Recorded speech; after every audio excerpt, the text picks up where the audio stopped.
Hello, and welcome to the fourth episode of the American Culture Critic podcast. I am your host, Paul Yosas, and welcome to the latest American Culture Critic podcast. I know I'm repeating myself. Deal. That's partially my fault. I've been giving him some bourbon. Very good bourbon. My producer really knows how to make his. I'm but a humble bartender, my friend. Thank you for having me on the show. My name's Adrian. We run Fan Freaks together.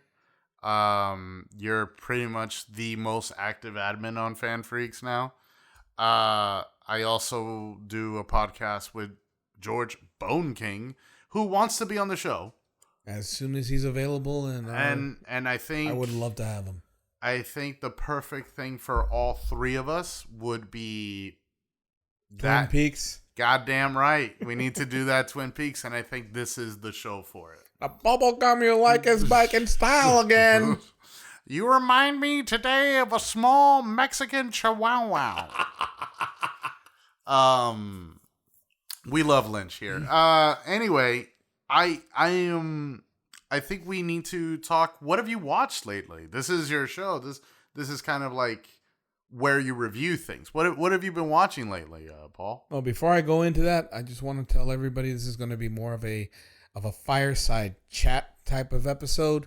Keep it a little more informal, kind of testing things out, and just go with the flow, man. Exactly. You know what Gen Z says? Let the vibes roll, or whatever the fuck. As long as it doesn't fuck with the vibes. I love Gen Z. They're great. Yeah, well, I've been called Riz a couple of times recently. The Rizzler. And I and I finally figured out what it was. So I'm like, you know what? I'm cool with that. I can deal with that. So I've watched a few things lately. All right. I've watched Cape Shit, and I've watched stuff that has nothing to do with Cape Shit. Yes, I'm using your term. Thank Specifically. Cape Shit is for anything that deals with superheroes, or superhero cinematic universes. And in this case, I'd like to touch in a little bit about the Marvels.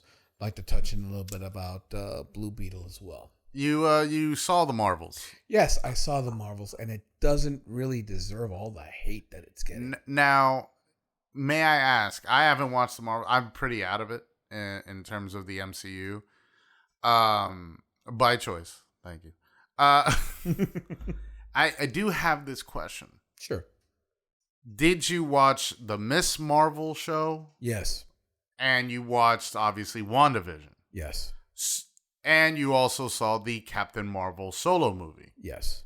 So you essentially did your homework, because if you did not watch Miss Marvel and if you did not watch WandaVision, would you be confused with the two out of the three protagonists?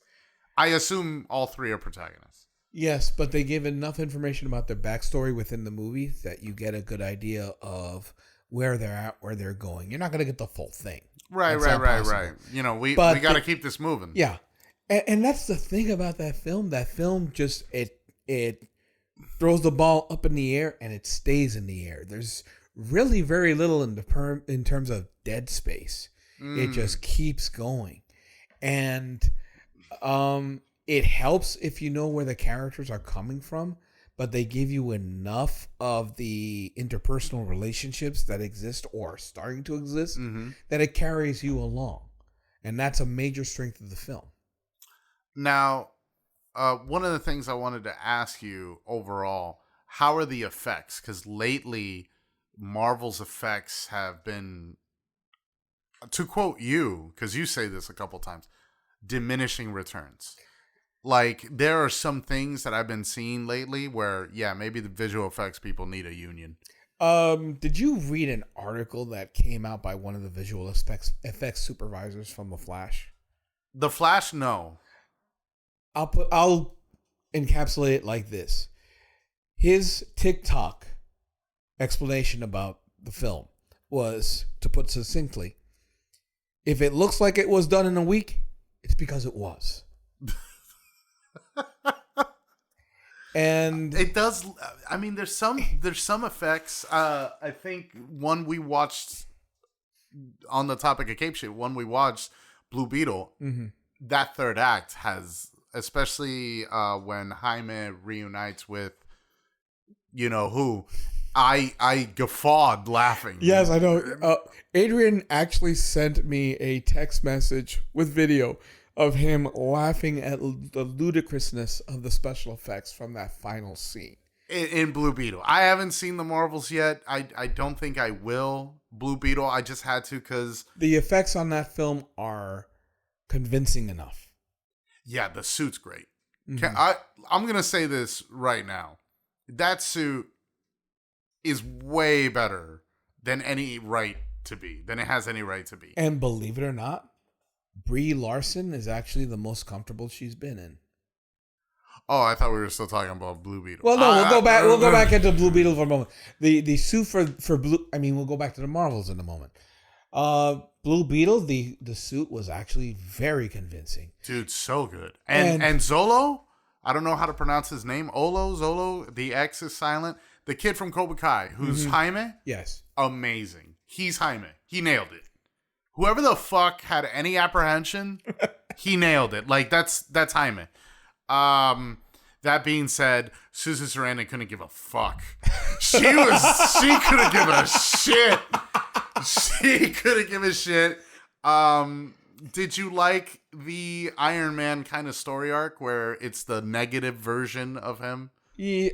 Because OMAC, I remember it being way different in the comics. I remember it being a sentient AI that... Okay, I'm showing my age here because I read the original DC relaunch of the Blue Beetle comics, where Carapax was actually the Ted Kord Blue Beetle villain. Oh. So that whole OMAC thing came 20 plus years later. OMAC meaning One Man Army Corps. Jack Kirby created this concept in a dystopian future where a janitor by the name of Buddy Blank was interfaced with an artificial intelligence that would orbit the Earth called Brother Eye, and it would, in Shazam fashion, transform Buddy into the One-Man Army Corps, which is OMAC. It was later co-opted by writer Jeff Johns in Infinite Crisis, to where it was less said about Infinite Crisis. Yes, the better. But Bruce Wayne had been retconned into creating that AI, into creating a whole bunch of mindless, superpowered robots who were in effect supposed to rid the world of. Let's be fair though. Okay, he is the most accurate to create robots that would go apeshit. That's true. Bruce would because he's a paranoid fuck. Post-crisis, Bruce Wayne was. Yes, but we're not getting into that. So with Blue Beetle, we were talking about how great the suit is, and again, I don't want to go deep into the comics, but going back to the film, Susan didn't give a shit. I couldn't really care about the villain. Here's the weird thing: her villainness was all over the place. Her motivations weren't exactly concrete, but the movie wasn't necessarily about her. No, not at all. It was about the characterization. And family. Yeah, because you got to remember, this is Fast and Furious, but superhero style. Mm-hmm. I will say, one of the things I remarked while watching it, and I made a note of it, it is the My Big Fat Greek Wedding for Latinos. Because there's so much Latin culture in that. And it's unapologetically Latin, and I do love that. You got a Latin director. The cast is like 90% Latin. I think it's great for that regard. It just... But are you trying too much to be funny? And then you kind of... I had the opposite. Oh, you did? Reaction to that. I mean, yeah, it's played for laughs, but it was not... Spanish soap opera over the top. As a matter of fact, I'm trying to remember the name of the actress who played the grandmother in Blue Beetle. But you didn't like her? No, I loved her. She was awesome. But I couldn't help but think that you could replace her with Jenny Lorenzo of Abuela fame. Right. You know who I'm talking about. Right. And it really wouldn't have made that much of a difference. And Jenny's an acquaintance of mine. Mm-hmm. I've known her for years, and I'm going to apologize in advance for building her up, but this is a woman who has created her own social media cottage industry from just practically, and I don't want to say nothing because I don't want to diminish what she's doing, but I'm tying this in, trust me.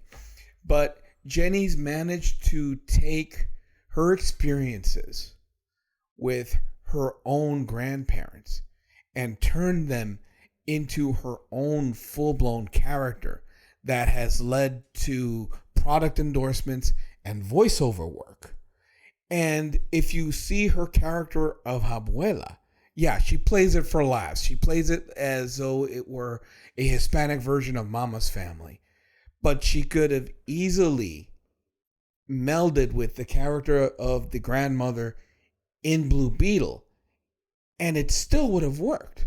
What I'm saying is that Blue Beetle treats the Hispanic experience for laughs because of it, not in spite of it. No, and I'm not sure if I'm making that clear. Yeah, it's a very respectful representation. Yeah, I didn't want to be misconstrued here. I'm applauding how Latin it is. I want it to be that Latin. The grandmother was one of my favorite characters in the film, along with George Lopez, Uncle Rudy. Which was surprising to me because, quite frankly, sometimes I find Lopez abrasive. Sometimes, not all the time. Well, I thought he was muted here. Muted to compared to his regular times, and I think he did very well here. Mm-hmm. Which I think is great because it just, again, I feel there was respect among the cast. Like, let's make this as best as we can. I just wish everything aside from the family was better. I understand that. Because the moment the camera is not on the Latins, the movie kind of like it doesn't know what it is. It's Ant-Man, it's Spider-Man, it's Iron Man, but when you get the Latin family and the what is the template called for the call of the hero or the Buildings Ramond? Yeah, where he keeps saying, why me? Why me? It can't be me. And then he accepts himself. Yeah, that's all great. That's the Buildings Ramond. That's the journey of the hero.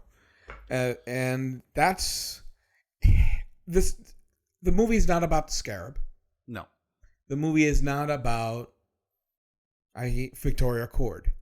The movie is about a young man, ultimately devoid of all, it's the classic hero's journey. The young man finding his place, even if he doesn't want certain circumstances. I mean, come on, would you want an alien intelligence to be?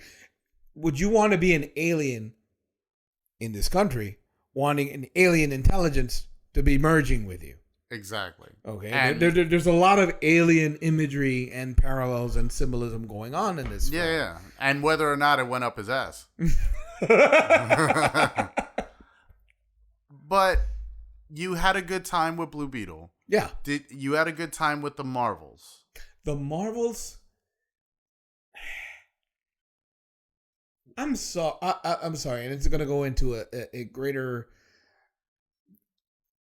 discussion. It's not necessarily political where I'm going with this, but both Blue Beetle and the Marvels would be considered by the naysayers as part of the woke umbrella.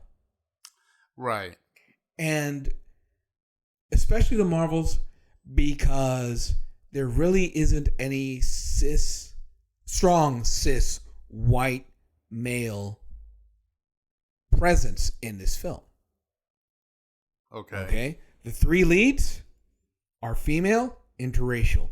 The main villain is a villainess, also interracial. If you forget about the alien aspect of the character, you just look at the actress herself. Right. Okay. And then the Bosley of this intergalactic Charlie's Angels is a black man. Yeah. Okay. And so it's not catering to a predominantly white male audience. But that's not the demographic anymore. It hasn't been for like 10 years. And should it be? It shouldn't. No, I'm sorry. And again, the number's dwindling. And that's a sad thing. Is because no. Look, I'm gonna go to my theory as to why Marvel has not been doing the numbers that it used to. Oh, I can't wait to hear this. Before we get into this. And that's because from the inception from 2016's Iron Man to Endgame. 2008.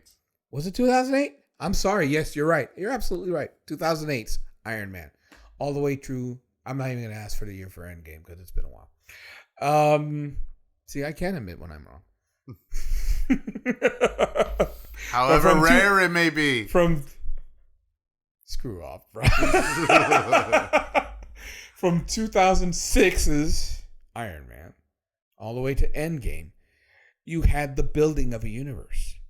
You had a crescendo going on. Right. You had the introduction of the Hulk, then Thor, then Captain America, and then for the first time the building of the Avengers. But then at the Avengers, what happened? They had the end tag of Thanos. Right.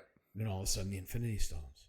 So then each Infinity Stone became a hook for each film in one form or another. A nice MacGuffin. So yes. And that MacGuffin was starting to build and build and build. It was foreplay. It's foreplay till you get to Infinity War, which is finally the act. And then Endgame was the orgasm. Yeah. Everything led to that. And trust me, if the Marvel Universe ended at Endgame, I bet you we would have all been satisfied. 100%. But what happens after that? Now the expectations go from low to nothing because really Iron Man at the time launching a cinematic universe. A C-list character. A C-list character played by an actor who at that point was considered box office poison. Yeah. Yeah. Okay. When people say that the Marvel Universe rests on Robert Downey Jr.'s shoulders, they weren't kidding. That was one of the longest shots in entertainment history, and it paid off in spades. So much so that Bob Iger, the CEO of Disney, has considered to get the old crew back together. Except Fergie has now backtracked and said that we can't bring Downey Jr. back because that would cheapen everything that we built up to Endgame. Well, that's the latest. I mean, that can change. See, yeah. When given the numbers of the Marvel lately, that may change too. That's the nature of entertainment. But my point is that what the fuck do you do after that? Where the hell do you go after that? The Marvel Universe seems to be floundering because, in hindsight, it just we had basically an epic story unfold over the course of a decade, and now we're back at square one. So this is working, that's working. Supposedly, Tatiana Maslany has been fired because She-Hulk didn't perform to expectations. I didn't know the whole Jonathan Majors controversy. Yeah, we still don't know if he's continuing to be Kang or not, or exactly. So everything is in flux. So and also, who gives a shit about Kang? But compared to what they've done with Thanos, compare Kang to Thanos. I'll throw it back to you. Who gave a shit about Thanos when you first saw his mug at the end of Endgame of the original Avengers? Well, I was in a packed audience. Everyone lost their goddamn mind. Because everybody knew. Well, I'm talking about the general audience. Right. People who didn't know, it's like, well, who the fuck is this guy? Right. And then eventually it got built up. Yeah. But now we've got Kang being... But hasn't Kang lost in multiple fights already? The great thing about Thanos is that he didn't lose until it took the greatest, like, MacGuffin, a fucking Mjolnir-wielding Captain America, you know? It took the combined might of the entire universe to fight him. Here's the funny thing. DC Extended Universe tried to rush their universe to make Justice League big and then branch off. And with Kang, Marvel kind of seemed to take the same approach. He's a big bad because we're saying he's a big bad. Yeah. And then we're trying to build on it. And I haven't seen Loki season 2. I don't plan to. you should. I saw Loki season 1, and Kang lost in that. Kang sort of lost, but didn't. And it's extrapolated more in, well, obviously, Ant-Man kind of dropped the ball on that. Yeah, that's what I heard. He lost in that one, too. And Ant-Man and Quantumania. And spoilers, for anybody who doesn't know, there are multiple versions of Kang out there. So it's kind of okay. This one may be losing, but the end tag of Ant-Man Quantumania is like there are myriad of Kang threats out there. And Loki kind of built on that, but...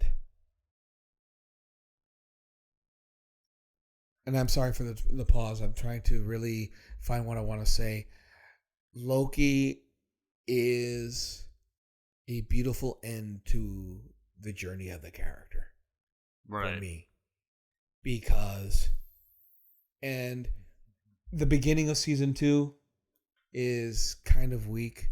And I understand that a lot of people don't like the fact that the Loki presented in the series is not quite the beautiful bastard that they fell in love with in Thor the Dark World, and Avengers. But for those who have forgotten or need a refresher, the Thor on the show is a variant of that main one. So that character's journey is different. Okay. And without getting into too much detail, props to Tom Hiddleston to make such a go from a bastard you love to hate to a tragic character you mourn. Yes, well, he is a great actor. I will say that. But you haven't really gone into what seems to be the issue with Marvel. The issue with Marvel is that they, even though they were winging it as they were producing these films, there's a cohesive narrative that has a declarative stopping point. There's a good web. There's a good web with a super satisfying ending. Like I said, the Marvel Universe could have ended at Endgame and nobody would have been wiser. But now, because of that, and because of that history, and because of that expectation, Marvel seems to now be going, okay, we're going to do this and see what hits, and nothing's sticking. Can I ask you this then? Because there's a growing thread, a growing talking point of oversaturation. It is now the Western, where you have Western shows, Western movies, and you just do everything Western. There's an old adage that is, from what I understand, not just in replete in Hollywood, but everywhere, is that nobody wants to be first, but everybody sure as hell wants to be second. Okay. And the reason for that is when you're first, you're putting yourself out there. There is no safety net. There is no guarantee of success. There is a greater chance of failure. Nobody wants to be first. But once you have that hit and you realize what the formula might be, then everybody wants to replicate it. Right. To differing degrees. And here's another thing that we're not taking into account is the fact that Marvel Studios is the first studios to focus on cape shit. Let's go back. Let's backtrack to what you were saying before. Yeah. The only reason why we're hyper focused on the oversaturation of the superhero market is because we have a studio that is dedicated solely to the superhero market. Even Warner Brothers, who has all the DC Pantheon, is not dedicated to that. There has always been an oversaturation of any genre in a market. Okay? back in the day, you had the silent films because that's all they had. But then talkies came, and then that became the thing. And then talkies kind of, they didn't go in the background, but there was more experimentation. And it led to film noir.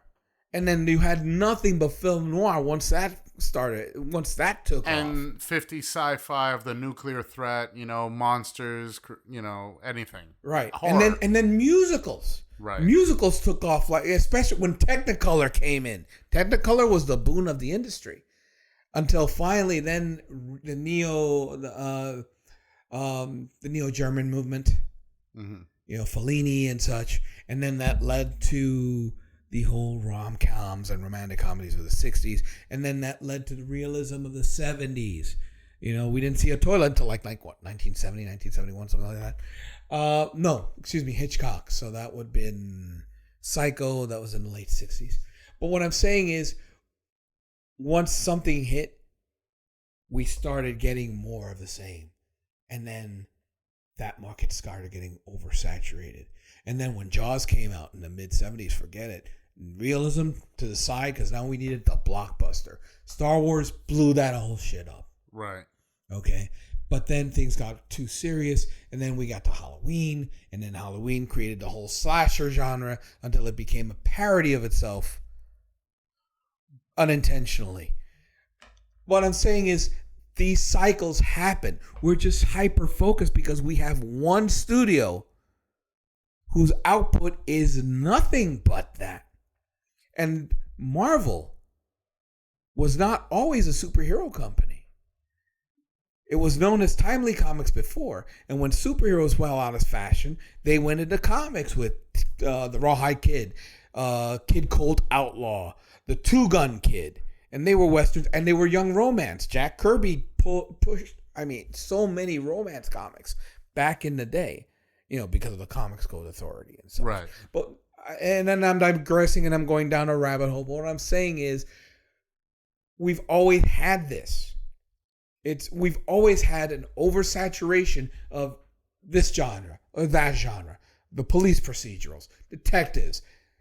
We're just hyper focused on the fact that it's Marvel because it's just the superhero content is what sold because it came out of nowhere. It did. There is something to be said, though, about the differences in media between today and yesteryear. That too, yes. We have a plethora of streaming services.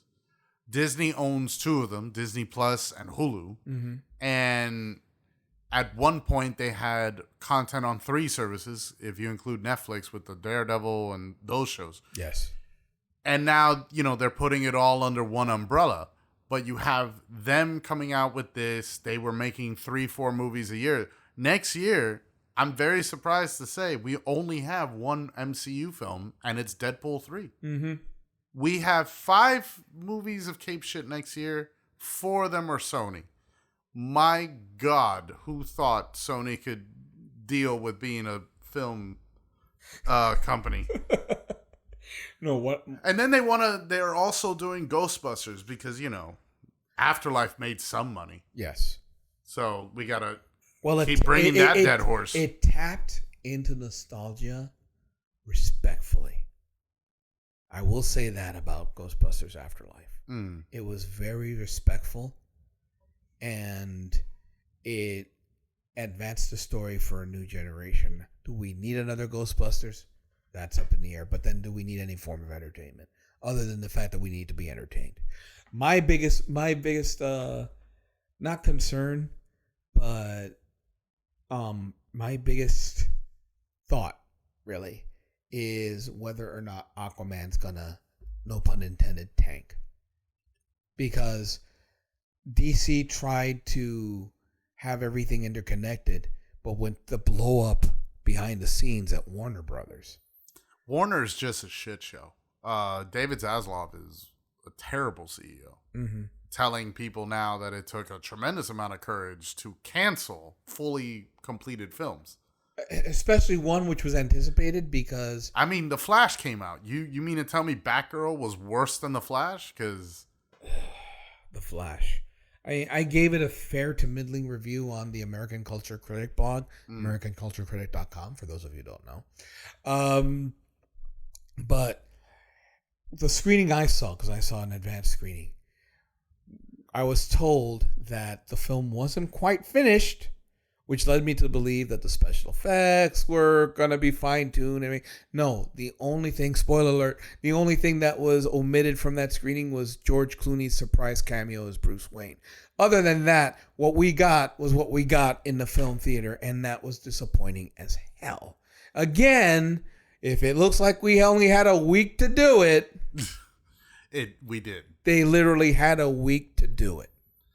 Yeah, man. A lot of I'm hoping with the Flash bombing as it did, Ezra's out. Oh no, he's already confirmed out. As a matter of fact, everybody is confirmed out, including Jason Momoa. He's being courted to return as a different character, and I think you know which character that is. The main man. Yes. I mean, that's the character he wanted to play. He was.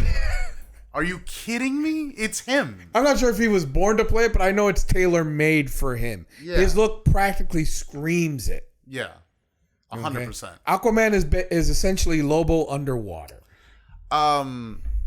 So we had, and as you said, everybody wants to be second. Mm-hmm. So we have product on Disney. We have product on Hulu, at least for a little bit. Yeah. I don't know. Riding on coattails, basically.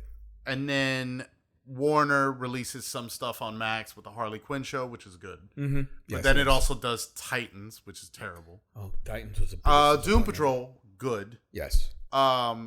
Which is always weird to me how DC, they can do almost everything else except live action films. They can for their DC properties. Everything else seems to be better. Mm-hmm. And I don't get it. But I know this is your show. I don't know if you want to keep going on Cape shit or you want to keep talking about the other things you've watched. No, I can go into the other stuff that I've watched. There's been quite a few things that I've. Yeah, this has been an amazing year for cinema. I mean, Scorsese came out with a picture. Nolan came out with a picture. Dune 2 comes out next year, right? Mm-hmm. So Villeneuve is next year with more cowbell. You got, say what you will about Ridley Scott. I'm gonna watch Napoleon ASAP, but he's listen, man. He gave me a Lady Gaga sex scene, and I'm happy for it. But he also could have given me a sex scene between Salma Hayek and Lady Gaga that Lady Gaga says happened, and it is on the cutting room floor, and no one knows what that fucking scene is. So I'm begging you, hackers out there, break into Warner Brothers or whoever released House of Gucci. I forgot who released it. Not a good movie. I mean, no, it's okay. I just fucking hate Jared Leto. But then again, who doesn't hate Jared Leto? Even Jared Leto hates Jared Leto. Actually, I know a couple of people who still like Jared Leto, but I don't speak to them anymore. Oh, well. I guess they're damaged. No, but What else have you seen, my man? I have seen the Fall of the House of Usher. That's the Netflix show, yeah? Yes. Mike Flanagan. Yes, by Mike Flanagan. With his usual staple of actors, with a few extra people in, and if Mark Hamill doesn't get an Emmy nomination, there's just no justice. There is something to be said. Obviously, people have remarked the early 2000s being like golden era of TV. Mm-hmm. With your Breaking Bad, with your Sopranos, with your Wire, mm-hmm. and so on. But people have also said that about recently. You've remarked about Dark, but there's also things like Stranger Things. There's things like Succession. The show you just said now. The one Usher. But the other ones. Midnight Mass. What's the other show that Mike Flanagan did? It's like a bunch of House ofs, some shit. Like he made a whole fucking universe of these shows. American Horror Story, like the list goes on. There's people that have been saying we're in a TV renaissance because content needs to be made. Yes. And what keeps you hooked is more shows. Instead of a 2-hour, 3-hour movie, let me hook you for 10, 12 hours, I know that there's a lot of lamenting about shows not being 22 to 26 episodes a season any longer. Well, the writers probably because they get paid more. Yeah. No, but it's not just And the the writers. actors. I mean, let's face it, Star Trek The Next Generation wouldn't be made today. Wouldn't have been able to be made today. Neither because, would because of the sensibilities. However, Star Trek Picard Season 3 is a must-see. If you grew up with Star Trek The Next Generation, this is a send-off that cast of actors should have gotten, as opposed to the bullshit we got at Nemesis. Oh my god, I completely forgot Nemesis existed. And most people try to. I fucking forgot. Most people try to. Have you ever listened to Jerry Goldsmith's score to Nemesis? No. It's weird. It's almost as if the composer knew that the final passable send off would have been Insurrection, because that's a beautiful score, but the score to Nemesis is a dirge. Oh. It's a funeral dirge, divorced from the film. If you listen to it, even the action sequences, which are supposed to be rousing, no. But Picard, and I'm going to be jumping here, obviously. Picard does justice to each and every one of the characters, and this is where my buddy Luis Rosas Guillon, who I once had in this podcast and we have to have again, and didn't air because of technical difficulties, but regardless, his issue was that it was a member berries show. Picard. Yes. Gotcha. Oh, remember this? Remember that? And yeah, there are a lot of callbacks. You could say that about Obi-Wan and most of the Star Wars shows. Exactly. But the care, even down to the music, the care, because it touches upon every era of Trek. So if you listen to the score, you'll hear bits of Horner, bits of Goldsmith, Alexander Courage, even Cliff Idleman from his one shot from Star Trek VI, An Undiscovered Country. And underrated, by the way. Yes, very underrated. And it's just, again, another satisfying conclusion. Done in 10 episodes. But the story was completely cohesive. Usher, 8 episodes. And the acting is on point. I never realized Bruce Greenwood could be so scary. But he was. And each actor in that show has a moment to shine. And Greenwood gives this one speech, minor spoilers, about lemonade. I'm sorry, lemonade? Lemonade. Okay. But when he starts to the end, you just realize, first of all, he can act. Second of all, the writers can write. The show is completely based on the works of Edgar Allan Poe. Right. And each character and each situation has a callback to every one of his stories. And even then, it comes with this Faustian twist at the end that blows your mind. That's interesting. And I haven't seen an episode of any of these shows. You need to watch Usher. You need to watch Usher.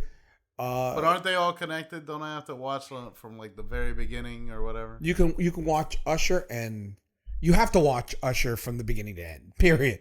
But as far as, it's kind of like Stephen King's universe with Flanagan stuff. If there's a tangential thing, if you're in the know and if you watch it, then you'll know it. But if you don't, you're not going to miss anything, and it's not going to dilute your experience. Gotcha. Which is rare for... sounds like somebody else we know. Yes, exactly. But it's not going to diminish the impact of what you're watching. Just enrich it. Mm-hmm. Gotcha. What else have you watched? It's been... Have you been watching more shows than movies? Yeah. To be quite honest. I mean, I watched The Killers... Or The Killer, rather. Excuse me. That's by David Fincher. Yeah. With score by Nine Inch Nails, for lack of a better. Trynt Reznor, man. He did the excellent Watchmen show soundtrack. I still listen to that every time. I've got all three. Yeah, The Brick was... I've got all 3 volumes. Because they were released in sections. Every 3 episodes, the score was released. The Killer will make you really appreciate Michael Fassbender as an actor. By the way, completely underrated as an actor, and he deserves a lot more flowers. He deserves a lot more roles. I'm really interested in watching this. I haven't had a chance to. But yeah, man, holy fuck. A lot of directors came out with a movie. Dude, we even have Michael Mann's Ferrari still coming out. Mm-hmm. And it's December. Yes. And you have Yorgos Lanthimos' Poor Things coming out, which is looking amazing. I want to give a caveat regarding The Killer. Because given his recent output, like the girl from the Dragon Tattoo, yeah, and Gone Girl and such, which were The Killer you have to treat as a black comedy. What? It's closer to Fight Club. Really? Yes. You know Fincher hates Fight Club. I know. But very good. We all, well, I don't know about you. The thing about... I love Fight Club, but I hate the fans of Fight Club, if that makes sense. The reason why he hates it, the reason why even the author hates it, because they missed the point of the film. Exactly. It's not a film extolling masculinity. It's about the repercussions of toxic masculinity and also a reflection of society now. 100%. But here's the thing. The problem with that association is that so much of the frustrations of the unnamed narrator is so close to the nose that it seems like it's extolling. It's like saying, no, it's acknowledging that those problems exist. But this extreme reaction is not the answer. That's what the whole point of that final film was. It wasn't let it burn. It's that unless another way of relating to the reality of around one's societal environment isn't achieved, that's going to be the result. That's not a good thing. Right. The Killer is the same thing, only a lot subtler. And I don't want to say any more without ruining the mechanism by which it makes its point, because it really is a black comedy. Okay. But it's like this is not the answer. You follow the main character, you get into the main character's head, because it's especially the first good 20 minutes of the film. Yeah. Is just Fassbender's character's, another unnamed character, internal monologue. And he asserts... How is the pacing? Sorry to cut you off there. Like, how is the film's pacing? Because Fincher... I always felt Fincher can be a little slow at times. Is it slow? It's slow, but the slowness, the pace, works given the nature of the character and the proceedings. When you see it, you'll understand what I mean. Okay. But it's not a slog. No, it's not a slog. Okay. It's not a slog. You're just scratching your head going, where the hell is this going? But in a good way. Right. You can't look away. Like you want to know. No, you can't. And every actor is on point.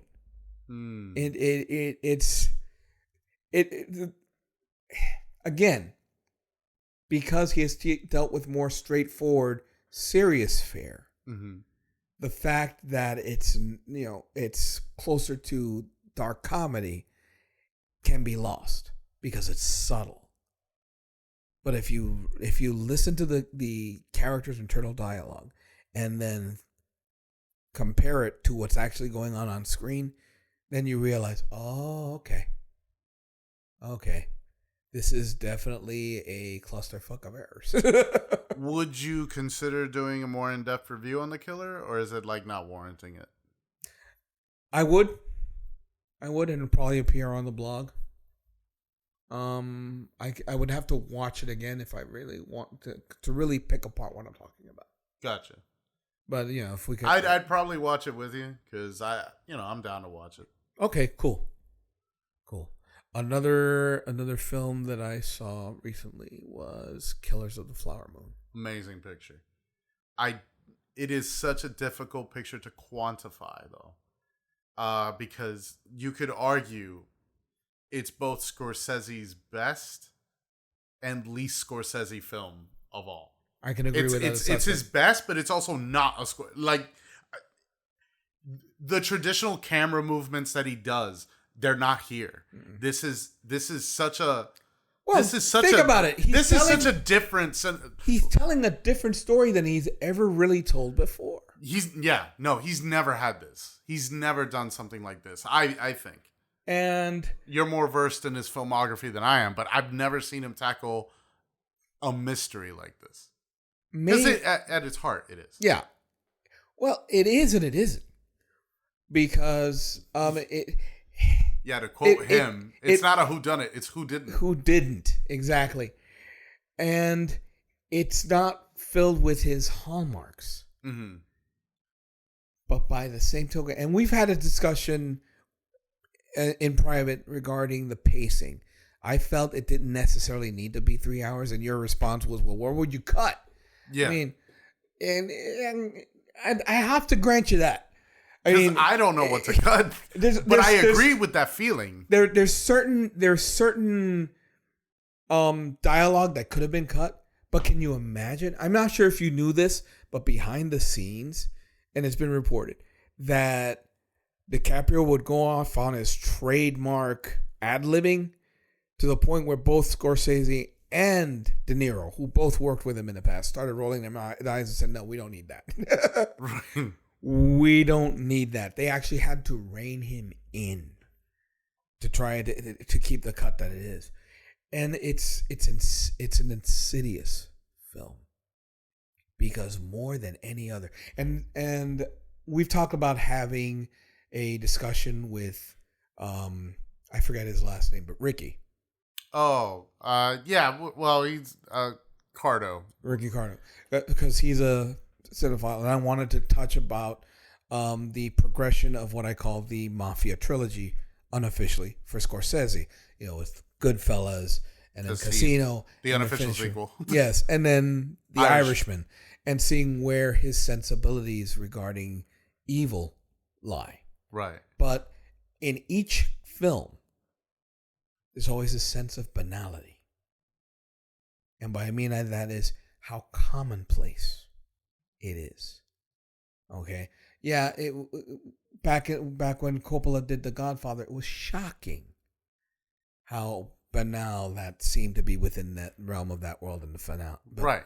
I mean, it was still hush hush, the Mafia. Yeah. The whole power of it is how quiet it was. And by the 90s, it was wide open. But that banality in Killers of the Flower Moon is almost chilling. Yeah. Because it's just so matter of fact. And you don't need the gratuitousness of the multiple bullets in Sonny Corleone from... You don't need the eye-popping scene from Casino. You know, it just done. And systematically over the and I'm trying to avoid spoilers because it's a recent film. Yeah. But the crux of the film is that an Indian tribe, and my apologies to the tribe for not remembering the name of the actual and paying respect to the actual tribe. Osage, I believe. Osage, thank you, because I haven't read the novel also, so excuse me for my ignorance in this, and also I'm slightly inebriated. That isn't quite an excuse, but again, my apologies. Regardless, their reservation, their land has oil. And they come into wealth and influence. And it's about a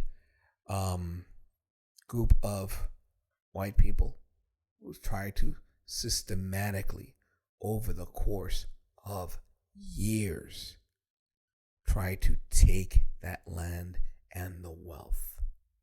Yeah. And it's stomach churning. It's disgusting. It's their version of the destruction of Tulsa, Black Wall Street, but over the course of decades. And it hurts. This is a Scorsese film that it doesn't really matter, what your race is. it's gotta hurt. And I understand that a lot of, again, at the risk of sounding political, a lot of white people have walked out of it saying they didn't like the subject matter. Well, certain truths hurt. Yeah. They're painful to watch. That doesn't necessarily mean you're guilty of it. You're a new generation. But how are we going to learn from the past if we don't observe the ugly as well as, let's face it. When discussing a hunt, you never hear the perspective of the lion. No. You always get the perspective of the hunter. Yeah. History is written by the winners. A Napoleon quote. There you go. Tying it to Mr. Scott again. I want to remark this before we wrap things up and all that. The lead actress, Lily Gladstone, amazing. Anchors the film. She actually steals it from DiCaprio. And which is hard, bro. DiCaprio's an amazing actor. But the fact that he gets like... Here's a funny little anecdote you'd like. It's the fact that one of the first scenes... It wasn't the first scene they shot, but the scene where they're in the car and he's chauffeuring her, and he makes some sort of quip that starts to make her laugh. And he starts to laugh. He came up with that quip off the cuff. And her laughter is genuine because she didn't expect that. And that's when they bonded as actors. And that's why their scenes later on were so effective. Because the chemistry, because he engendered a trust in her. And she knew she was safe. Right. Because this was her first real major film. Not only that, you're a lead in a Scorsese picture. You're opposite De Niro and DiCaprio, two stalwarts of Hollywood. Any other thing you want to bring up? Anything else you want to talk about? I basically touched on everything that I wanted to discuss, except I want to bring this all home because we're talking about very diverse topics, but also diversity in general. Yeah, there's a lot of genres you've covered today. And I want people to remember when they're watching a story to detach themselves from their... And I don't want to sound preaching. I don't want to sound like I'm preaching, excuse me. But what I do want to say is judge a story by the merits of its presentation. Not necessarily by what color is being represented. Okay?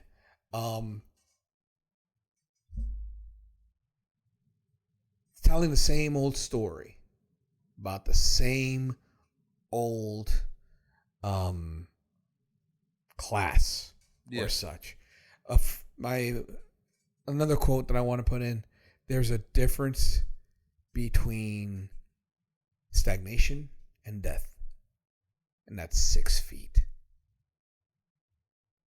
We need to explore. There are stories to be told from so many different angles and so many different perspectives. And maybe you don't necessarily want to be preached at.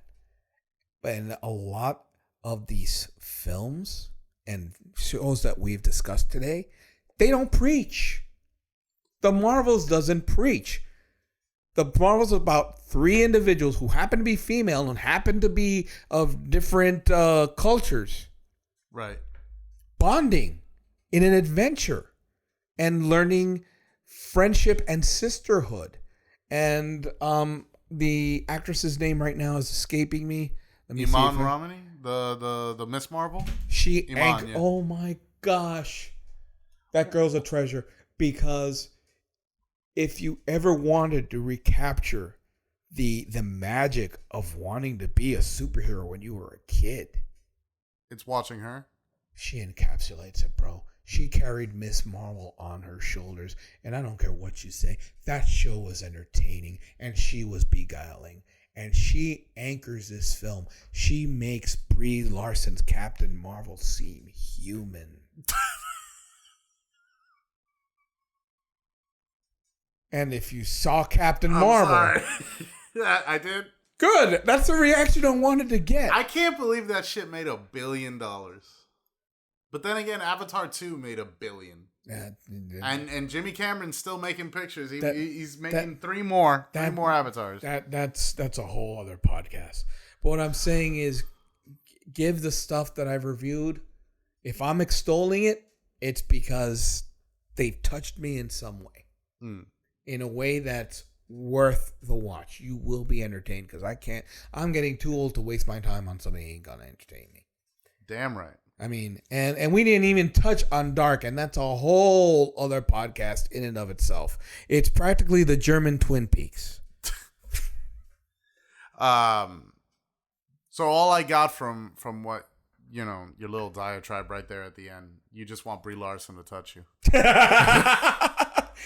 Well, folks, thank you for having me on, Paul. You're very welcome. Thank you for being my producer, the hostess with the mostest.